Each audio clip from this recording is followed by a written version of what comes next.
Hello everyone, welcome to back my YouTube channel master coaching. देखिए friends, इस video में पढ़ेंगे हम क्लास 10 की इंग्लिश और क्लास 10 की इंग्लिश का चैप्टर नंबर 10 है। और चैप्टर कौन सा वो देखिए, चैप्टर है आपके पास, देखिए द सरमन एट बनारस। इस चैप्टर का पढ़ेंगे हम मोस्ट इंपोर्टेंट शॉर्ट आंसर्स, तो काफी इंपोर्टेंट है एग्जाम के लिए। चलिए समझिए क्वेश्चन क्या है, उनको देखें आप। देखिए ये गौतम बुद्ध पर बेस्ड एक स्टोरी है और यहाँ पर एक किस्सा गौतमी है, इसका जो है वे भी है मर जाता है, ये इसको पुनर्जीवित करवाती हैं इनसे। तो इस स्टोरी में क्या बताया गया आप इसके शॉर्ट आंसर के माध्यम से समझ सकते हैं। तो देखिए पहला क्वेश्चन क्या है, देखिए सारे वो क्वेश्चन है जो काफी आते हैं एग्जाम में, वो समझें आप। तो पहला क्वेश्चन है, When her son dies, किस्सा Gautami goes from house to house. What does he ask for? Does he get it? Why not? Translation देखें इंग्लिश टू हिंदी में, कैसा इसका ट्रांसलेशन करेंगे आप। When जब हर डाइज, देखिए when जब हर सन डाइज, जब उसका बेटा मर जाता है, जब उसका बेटा मर जाता है, प्रेजेंट का इंडेफिनिट है, डाइज आया है, ये ऐसा गया है। किस्सा गौतमी गोइस, किस्सा गौतमी जाती है गोइस फ्रॉम हाउस टू हाउस, घर घर जाती है। वो घर घर क्यों जाती हैं अब बताएंगे। What does she ask, और वो क्या पूछती हैं, क्या मालूम करती हैं। Does she get it, और उसे क्या मिलता है यहाँ पर। तो क्या मालूम करने के लिए जाती हैं घर घर, उसे क्या मिलता है। और why not, और क्यों नहीं मिलता है, उसको कुछ मिलता भी नहीं है, किस वजह से नहीं मिलता है, वो देखें इसका आंसर क्या है। देखिए अगर आपको इसका हिंदी ट्रांसलेशन चाहिए तो वो हिंदी में यहाँ पर लिखा हुआ है, जब किस्सा गौतमी के लड़के की मृत्यु हो जाती है तो वह घर घर जाती है और वह क्या मांगती है, उसे क्या मिलता है और क्या नहीं मिलता है, क्यों नहीं मिलता है। सब इसकी हिंदी आप यहाँ पे पढ़ सकते हैं। आंसर देखें, आंसर का ट्रांसलेशन, व्हेन जब Kisa Gautami is son, apostrophe s का मतलब होता है का की, जब किस्सा गौतमी का सन बेटा डैड मर जाता है, मर गया, क्या है मर जाता है। तो सी वेंट, वह जाती है, सब्जेक्ट के बाद वर्ब आ गई सेकंड फॉर्म, पास्ट का इंडेफिनिट है। सी वेंट, वह जाती है फ्रॉम हाउस टू हाउस, वो घर घर जाती हैं, आस्किंग मालूम करती हैं, क्या करती हैं आस्किंग करती हैं, मालूम करती हैं। If she could get some medicine, कि उसे कुछ दवाई मिल सके, ऐसा वो जाती हैं सोच के कि उसे कोई दवाई मिल सके। That would cure her child, जिससे कि उसके बेबी का क्योर हो सके, मतलब इलाज हो सके। तो वो इलाज ढूंढने के लिए, इलाज मांगने के लिए घर घर जाती है कि उनका बेबी जो है ठीक हो जाए, बट वो मर जाता है। नो नहीं, शी डिड नॉट गेट, उसे कुछ नहीं मिला। पास्ट का इंडेफिनिट सब्जेक्ट के बाद में देखिए डिड नॉट आया है, तो उसे कुछ नहीं मिला। देखिए सी क्यों आया, सी आया है किस्सा गौतमी के लिए, लेडीज के लिए सी आता है। She did not get it because, उसे कुछ नहीं मिला, बिकॉज क्योंकि हर चाइल्ड, उसका जो बेबी था, उसका जो बच्चा था, वॉज डेड, वो मर गया था। एंड नो मेडिसिन, उसे कोई दवाई भी नहीं मिली थी, कोई दवाई नहीं मिली थी। Could have brought him back of life, जो उसकी जिंदगी को वापस ला सके। Brought him back of life, की उसकी जिंदगी को वापस ला सके, तो ऐसी कोई दवाई नहीं मिली। तो ये इतना गिड़गिड़ाती हैं इनके सामने, बट ये ऐसा नहीं हो पाता है कि एक जो मर चुका वो दोबारा से जिंदा हो जाए। तो इस तरीके से आप इसका ट्रांसलेशन कर सकते हैं। नेक्स्ट वाला समझते हैं, नेक्स्ट वाला क्वेश्चन क्या है। देखिए दूसरा क्वेश्चन है, Kisa Gotami goes from house to house after she speaks with the Buddha, what does she ask for the second time around, does he get it, why not. Kisa Gotami goes from house to house, वो घर घर जाती हैं, after के बाद she speaks, वो बोलती हैं बुद्धा से। What does she ask for the second time, उसे दूसरी बार में क्या मिला सुनने के लिए। डज सी गेट इट, उसे क्या प्राप्त हुआ। व्हाई नॉट, और क्यों नहीं। तो बुद्ध से मिलने के बाद किस्सा गौतमी पुनः घर घर जाती हैं, दूसरी बार यह मांगती हैं कि अब क्या उसे वह मिलता है और क्यों नहीं मिलता है, क्यों नहीं मिलता है। आंसर देखें, व्हेन जब सी मेट, देखिए सब्जेक्ट के बाद में मीट किसे कहते हैं, मेट, जब उसे मिला तब बुद्धा, तो जब वह बुद्धा से मिलती हैं तो ही आस्क्ड, उन्होंने आस्क्ड किया, पूछा, ये बताया, her to get a handful of mustard seeds, कि एक मुट्ठी भर सरसों के बीज के ले आओ, एक मुट्ठी भर सरसों के बीज ले आओ, हैंडफुल का मतलब मुट्ठी भर।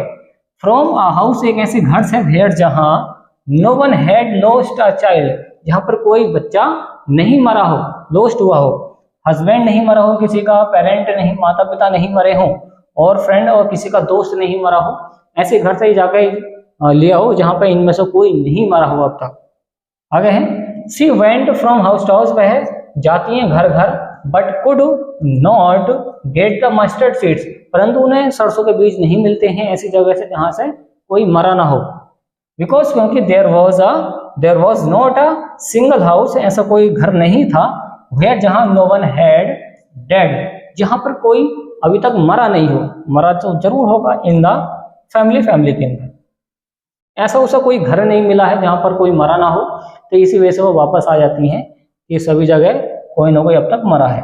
तो इस तरीके से आप इसका भी ट्रांसलेशन कर सकते हैं। ओके, चलिए कर देते हैं हम इसको क्लीन, बस इसके मीनिंग याद होने चाहिए आपको ट्रांसलेशन के लिए। तो आप इसकी मीनिंग याद कर लेना। ऐसे हैंडफुल अच्छा वर्ड आया है, हैंडफुल का मतलब होता है मुट्ठी भर, मस्टर्ड सीड्स होते हैं सरसों के बीज। ओके, चलिए नेक्स्ट वाला क्वेश्चन है, why did Gautam Buddha leave his palace, भाई क्यों डिड गौतम बुद्धा ने, जो गौतम बुद्ध थे उन्होंने लीव छोड़ दिया, हिज पैलेस अपना महल, पैलेस होता महल, तो गौतम बुद्ध ने अपना राजमहल क्यों छोड़ा था। आंसर देखें, ही सा उन्होंने देखा, सब्जेक्ट के बाद में सी की सेकंड फॉर्म सा, उन्होंने देखा अ सिक मैन एक बीमार व्यक्ति को देखा, देन तब एन एज्ड मैन और एक बूढ़े व्यक्ति को देखा।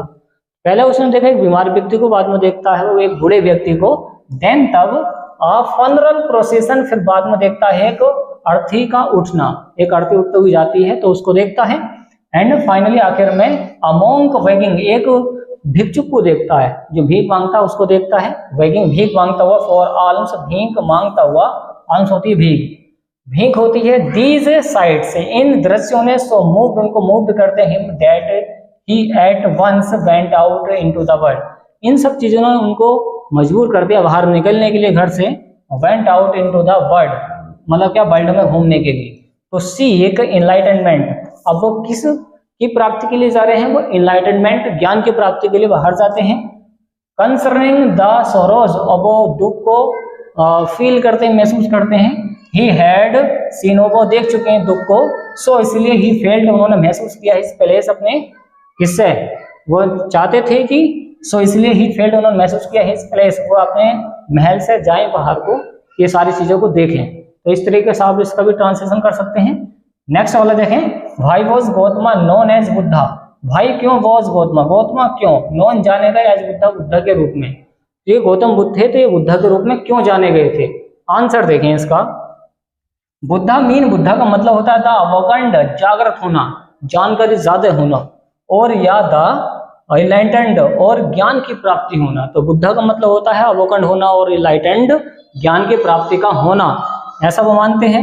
गौतमा सेट, जो गौतम थे वो सेट अंडर, वो बैठ गए हैं द ट्री पेड़ के नीचे, और विजडम एक ज्ञान के पेड़ के नीचे वो बैठ गए हैं, एंड गॉट इनलाइटनमेंट उनको ज्ञान की प्राप्ति हो गई है, आफ्टर 7 डेज 7 दिनों के बाद में। तो ऐसा हुआ, एक ज्ञान के पेड़ के नीचे बैठ गए हैं, वहां पर 7 दिनों के बाद में उनको ज्ञान की प्राप्ति हो गई है।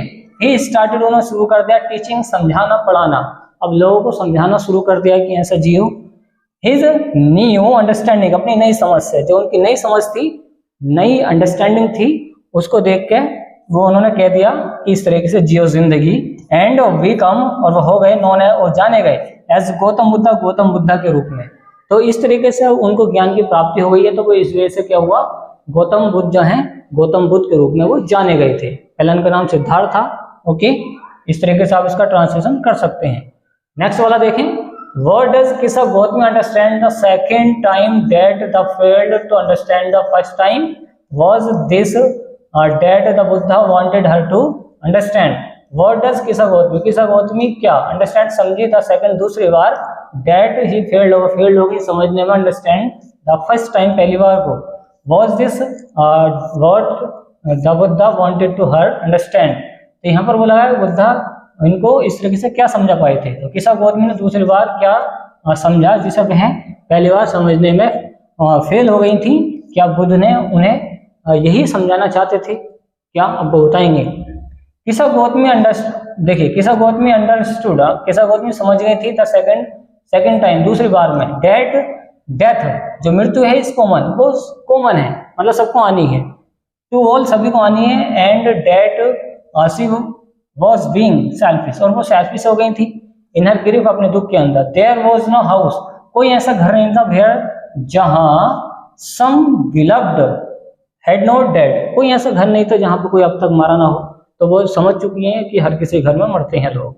यस, इसलिए this was what the Buddha wanted her to understand. इसे यस, हाँ, this was what the Buddha, जो बुद्धा थे वो चाहते थे हर टू अंडरस्टैंड, समझाना। तो यही समझाना चाहते थे जो गौतम बुद्ध थे, हर किसी के घर में कोई ना कोई मरता है, तो आप इसमें भी क्या रखें, पैसेंस रखें, धैर्य रखें। तो इस तरीके से वो समझा देते हैं कि मृत्यु का आना कॉमन है। नेक्स्ट वाला देखें जो लास्ट है इस चैप्टर का, जो काफी इंपोर्टेंट थे, 6 के 6 हम आपको समझा चुके हैं। लास्ट वाला देखें, what according to Kisa Gotami is the greatest grief of life. What according to Kisa Gotami के अनुसार इज द ग्रेटेस्ट, सबसे बड़ा ग्रीफ, दुख क्या है, ऑफ लाइफ, जिंदगी का। तो किसा गौतमी के अनुसार जीवन का सबसे बड़ा दुख क्या है, ये आपको बताना है, समझना है। देखिए, अकॉर्डिंग टू किसा गौतमी के अनुसार द ग्रेटेस्ट ग्रीफ, जो सबसे बड़ा दुख है इन लाइफ, जिंदगी का, द डेथ, मृत्यु है, और वंस लव्ड, जिससे हम प्यार करते हैं उसका मर जाना क्या है, एक सबसे बड़ा दुख है। वंस इनएबिलिटी, एक ऐसे व्यक्ति का मर जाना जिससे हम प्यार करते हैं, to stop them from dying, और उसे मरने से रोकने के लिए। तो हम उसको मरने से रोक भी नहीं सकते हैं, कोई मर रहा है तो मर रहे हैं, इसमें हम जबरदस्ती किसी को रोक नहीं सकते हैं। तो स्टॉप देम फ्रॉम डाइंग, उसको मरने से ना रोकना भी सबसे बड़ा दुख है। देयरफॉर, इसलिए होता है, इंस्टीड ऑफ, के बजाय, इसका पूरा का मतलब चलता है के बजाय लमेंटिंग, इसलिए इसके बजाय हम लमेंटिंग, हमें दुख होता है ऑन इट इस पर। द वॉइस शुड नॉट, जो बुद्धिमान लोग होते हैं, शुड नॉट, उनको नहीं चाहिए, ग्रीफ मतलब क्या, दुख दिखाना। जो बुद्धिमान लोग होते हैं उनको दुख नहीं दिखाना चाहिए, वीपिंग, रोना नहीं चाहिए, विल ओनली इंक्रीज, इससे इंक्रीज होगा, आपका बढ़ेगा। द पेन, दर्द, तो ऐसा रोने से, ऐसा चिल्लाने से क्या होता है, आपका दर्द बढ़ता है। एंड डिस्टर्ब, वो परेशान होते हैं, द पीस, और देखिए क्या परेशान होता है, the peace of mind of a person, एक व्यक्ति का दिमाग, इससे क्या हो जाता है, दिमाग की पीस, शांति खराब हो जाती है। तो ये बताना चाह रहे हैं कि किसा गौतमी, यहाँ पर बोला गया है कि सबसे बड़ा जो दुख है वो खुद के एक जिससे आप प्यार करते हैं वो अगर मर रहा हो, तो उसको अगर आप नहीं बचा पा रहे हैं, तो सबसे बड़ा दुख है जिंदगी का। बस यही समझाया गया है, और इसमें यह बता दिया है कि जो बुद्धिमान लोग हैं उनको दुख नहीं जाहिर करना चाहिए, ज़्यादा रोना पीटना नहीं चाहिए, उससे दुख जो है वो ज़्यादा बढ़ता है, इंक्रीज होता है, दुख इंक्रीज होता बढ़ता है। तो इस तरीके से आप इसका भी ट्रांसलेशन कर सकते हैं। आसान है फ्रेंड्स, उम्मीद आपको ये क्वेश्चन भी समझ में आया होगा। तो देखिए फ्रेंड्स, सारे के सारे मोस्ट इंपोर्टेंट क्वेश्चन है ये। उम्मीद आपको ये वीडियो पसंद आई होगी, तो वीडियो को लाइक एंड शेयर कीजिए, चैनल को सब्सक्राइब कीजिए। थैंक्स फॉर वॉचिंग गाइस, मिलते हैं कैसे नेक्स्ट वीडियो में जो काफी इंपोर्टेंट होगी एग्जाम के लिए। Okay friends.